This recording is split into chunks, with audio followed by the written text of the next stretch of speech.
مغربی تہذیب کہیں نہ کہیں ہمیں اپنی تہذیب سے دور کر رہی ہے، جس کا گہرا اثر ہمیں برباد کرنے میں ایک بہترین کردار ادا کر رہا ہے۔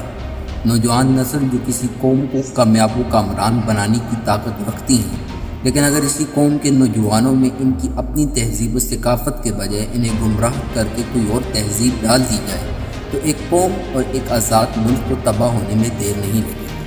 جب تک ہم لوگ اپنے وطن کے ساتھ مخلص رہیں گے اور اپنی اسلامی تہذیب و ثقافت کو یاد رکھیں گے، تب تک کوئی ہمیں غلام نہیں بنا سکے گا۔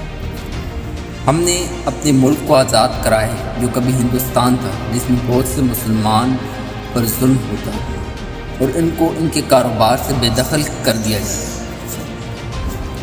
اسی ہندوستان میں علامہ محمد اقبال نے اپنی شاعری کی وجہ سے لوگوں کو بیدار کیا کہ اٹھو مسلمانوں، تم ایک الگ قوم، الگ تہذیب اور الگ ثقافت رکھنے والے ہو۔ تمہارے اصول ہندوؤں، سکھوں، ان سب سے الگ ہیں، کیونکہ تم مسلمان ہو۔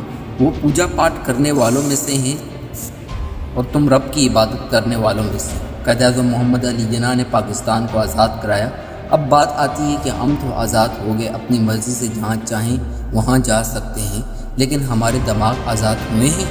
ہم کیا چلنے پھرنے اور آزادی کے باوجود بھی ہم آزاد ہیں؟ ہم آزاد تو ہو گئے، لیکن ہمارے دماغ اب بھی غلام ہیں۔ ہماری سوچ میں تہذیب مغرب کا اثر نظر آتا ہے۔ ہماری نوجوان نسل مغرب کو پسند کرتی ہے، اپنی تہذیب کو بھلا بیٹھی ہے اور اپنے لباس، اپنی سوچ اور اپنی روزمرہ کی زندگی، اپنی زبان، سب میں مغربی انداز اختیار کیے جا رہے ہیں۔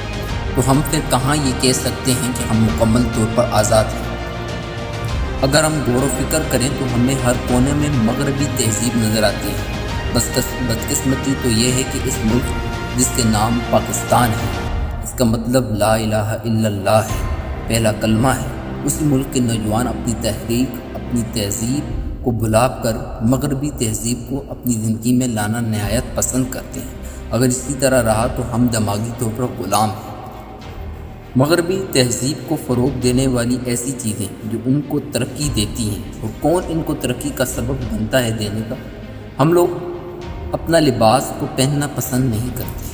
ہم چاہتے ہیں کہ لباس ہو مغربی تہذیب والا، یعنی ماڈرن انداز والا لباس ہو، اور اپنی ثقافت کو سمجھنا گوارا نہیں کرتے، جس کا اثر ہمیں غلامی کے بعد مبتلا کرتا ہے۔